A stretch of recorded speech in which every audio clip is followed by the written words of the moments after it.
Hello dear students, good morning. आज हम पढ़ रहे हैं हमारा हिंदी का यूनिट नंबर 8 जिसका नाम है चतुर चूहा। टाइटल के ऊपर से ही हमें पता चल रहा है कि ये जो स्टोरी है वो किसके बारे में है, एक चूहे के बारे में है। Okay, so let's start story. यहाँ पे हमें पिक्चर में दिख रहा है कि एक टेलर का पिक्चर दिख रहा है। एक तो टेलर है इसमें और दूसरा कौन है, चूहा है। तो यहाँ पे है एक चूहा था, वह रास्ते पर जा रहा था। उसे कपड़े का एक टुकड़ा मिला, वह उसे लेकर आगे बढ़ा। उसने एक दर्जी की दुकान देखी। दर्जी के पास जाकर उसने कहा, ये जो आपको चूहा दिख रहा है ना, वो रास्ते में ऐसे ही जा रहा था, तो उसको क्या, एक कपड़े का टुकड़ा जो था वो उसको रास्ते में से मिला।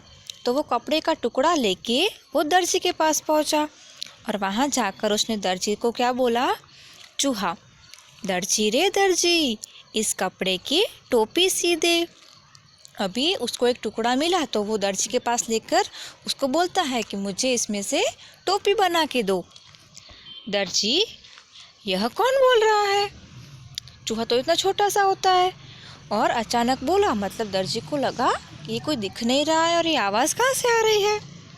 चूहा, मैं चूहा बोल रहा हूँ, इसकी एक टोपी सी दे। दर्जी, चल रास्ता नाप वरना कैंची उठाकर मारूंगा। फिर चूहा जो है वो नीचे से बोलता है, मैं नीचे चूहा हूँ, मैं जो हूँ मैं बोल रहा हूँ, मुझे टोपी सी के दे। तभी जो दर्जी है वो बोल रहा है कि चल रास्ता नाप, यानी कि यहाँ से चला जाओ वरना मैं तुमको ये कैंची जो है वो उठाकर तुम्हें मारूंगा। चूहा बोल रहा है, अरे तू मुझे डरा रहा है, कचहरी में जाऊंगा, सिपाही को बोलूंगा, तुझे खूब पिटाऊंगा और तमाशा देखूंगा। फिर चूहा क्या बोल रहा है कि तू मुझे धमकी दे रहा है, तुम मुझे डरा रहे हो कि तुम मुझे कैंची से मारोगे। मैं तुम्हारी बात कचहरी में जाकर सिपाही जो है उनसे बोलूँगा और फिर तुम्हें खूब मार पिटवाऊँगा और फिर मैं तमाशा देखूँगा। यह सुनकर दर्जी डर गया, उसने झटपट टोपी सी दी। चूहे की बात सुनकर उसको ऐसा लगा कि सच में कहीं वो सिपाही को, यानी कि राजा को वहाँ पे जाके बोल देगा तो फिर मेरी पिटाई होगी, इसलिए वो डर के मारे उसने चूहे को टोपी सी के दी। फिर क्या हुआ, टोपी पहनकर चूहा आगे बढ़ा। रास्ते में कसीदाकार की दुकान देखी। चूहे को टोपी पर कसीदा कढ़ाने की इच्छा हुई। यहाँ पे कसीदा मतलब क्या होता है कि सुई धागे से जो कपड़े के ऊपर बेल और बुट्टा बनाने वाले जो लोग होते हैं ना, सुई धागे से कपड़े के ऊपर हमें डिज़ाइन करके देते हैं, उसे कसीदाकार बोलते हैं। तो जैसे ही दर्जी ने टोपी सी के दी, वैसे चूहा टोपी पहनकर रास्ते से जा रहा था। तो उसको वहाँ पे रास्ते में एक दुकान दिखी, तो उसने सोचा कि क्यों ना मैं अपनी टोपी पे कुछ अच्छी वाली डिज़ाइन बनवा लूँ। चूहा वहाँ पे जाके बोला, भाई मेरी टोपी पर थोड़ा कसीदा कढ़ा दे।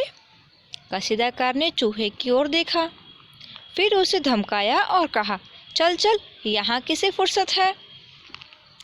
जो चूहा है वो उसको बोलता है कसीदाकार को कि तुम मेरी टोपी के ऊपर ऐसी डिज़ाइन बना दो, लेकिन उसने भी चूहे को धमकाया कि मुझे फुर्सत नहीं है, मैं तुम्हारा काम करने के लिए फ्री नहीं बैठा हूँ कि मैं तुम्हें करके दूंगा। चूहा फिर से बोलता है, अच्छा तो तू भी मुझे भगा रहा है, लेकिन सुन, कचहरी में जाऊंगा, सिपाही को बुलाऊंगा, तुझे खूब पिटवाऊंगा और तमाशा देखूंगा। फिर जो बात उसने दर्जी से कही थी वही सेम बात वो फिर अभी ये जो कसीदाकार है उसको बोल रहा है कि फिर मैं कचहरी में जाके तुम्हारी शिकायत करूंगा और फिर तुम्हें खूब मार पड़ेगी और मैं वो तमाशा देखूंगा कि तुम्हें कैसे मार पड़ रही है। ये सुनकर जो कसीदाकार था, यहाँ पे पिक्चर में दिख रहा है ना, देखो सुई धागे से कैसे वो टोपी में डिज़ाइन बना रहा है। तो चूहे की बात सुनकर वो भी घबरा गया, वो भी डर गया। उसने चूहे को कचहरी में जाने से रोका। उसने टोपी लेकर उस पर एक अच्छा सा कसीदा काट दिया। चूहा तो खुश हो गया।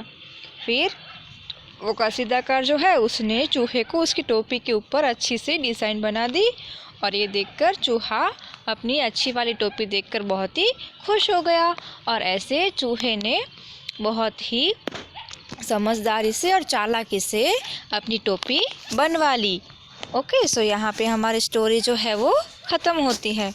इसके शब्दार्थ है, फर्स्ट लिखा है नाप, नाप यानी कि माप। फिर झटपट यानी कि जल्दी, शीघ्र। फिर है कसीदा, कसीदा यानी कि कढ़ाई, गुजराती में हम जिसको बोलते हैं भरत काम।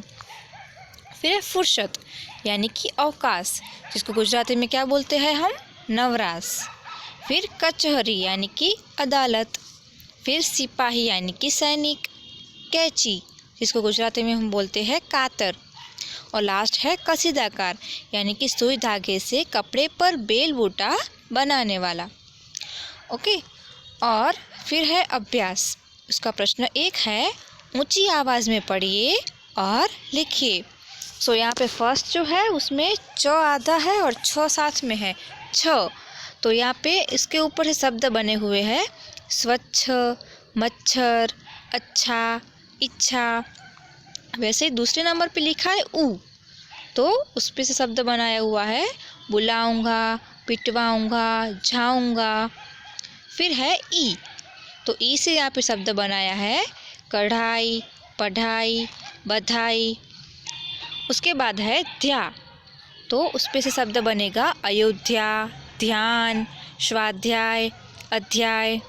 और लास्ट में है व्यय, तो उससे शब्द बनते हैं व्यसन, व्यापारी, वायव्य और कर्तव्य। सो आपको होमवर्क में ये जो अभ्यास का जो क्वेश्चन नंबर 1 है वो आपकी नोटबुक में अच्छी हैंडराइटिंग में राइट एंड लर्न करना है। ओके स्टूडेंट्स, ये आपका होमवर्क है। Thank you, bye.